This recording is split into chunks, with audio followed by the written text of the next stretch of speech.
Prabowo tolak desakan UE untuk cabut larangan ekspor. Tegas, Prabowo lanjutkan hilirisasi. Presiden terpilih Prabowo Subianto bicara blak-blakan mengenai sikapnya terhadap Uni Eropa yang bersengketa dengan Indonesia dalam beberapa kasus. Ia mengingatkan dunia saat ini telah berubah, dan Barat tidak lagi memegang kendali.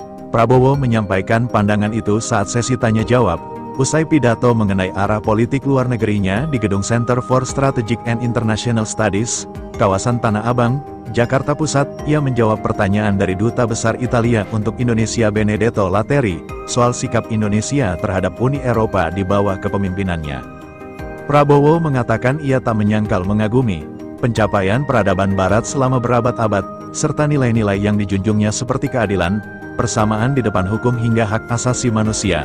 Namun dia khawatir Barat menerapkan standar yang berbeda, yang menjadi kekhawatiran negara-negara berkembang.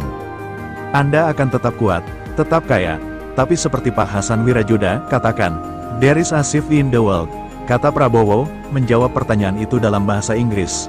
"Sekarang kami, Indonesia, tak begitu butuh lagi Uni Eropa." Prabowo menyatakan apa yang disampaikannya itu hanya pengingat. Uni Eropa dan Indonesia mengalami hubungan diplomatik yang pasang surut dalam beberapa waktu terakhir karena kerap terlibat sengketa, seperti kasus gugatan Blok Benua Biru di World Trade Organization atas larangan ekspor Jakarta atas biji nikel pada 2020. Uni Eropa memberlakukan larangan impor atas komoditas minyak sawit Indonesia karena standar deforestasi yang diberlakukannya Uni Eropa, Indonesia, dan negara tetangga Malaysia, produsen minyak sawit terbesar kedua di dunia, telah membentuk satuan tugas untuk membahas undang-undang tersebut. Hingga pelarangan diberlakukan, Uni Eropa merupakan pembeli minyak sawit Indonesia terbesar ketiga. "Kami membuka pasar kami untuk Anda," kata Prabowo, mengutip kendaraan Mercedes-Benz dan Volkswagen sebagai contohnya. "Tetapi Anda tidak mengizinkan kami menjual minyak sawit, dan sekarang kami menghadapi masalah dalam mencoba menjual kopi, teh, kakao. Saya tidak ingin proteksionisme, saya ingin kesetaraan," kata Prabowo. "Enggak usah khawatir, EUDR itu kan soal kelapa sawit. Kalau kelapa sawit itu nggak mau dibeli oleh UE, Uni Eropa, ya udah ngapain kita repot. Pak Prabowo sudah menyiapkan kelapa sawit untuk bikin aftur.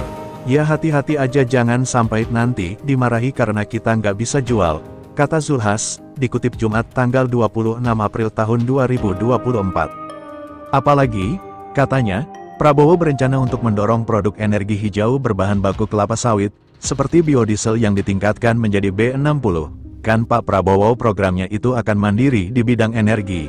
Jadi soal hasil-hasil pertanian sawit apalagi ya, yang nggak usah khawatir, enggak usah khawatir. Kopi kalau Anda, nggak mau beli, banyak yang masih mau beli gitu ya, justru mereka yang butuh kita.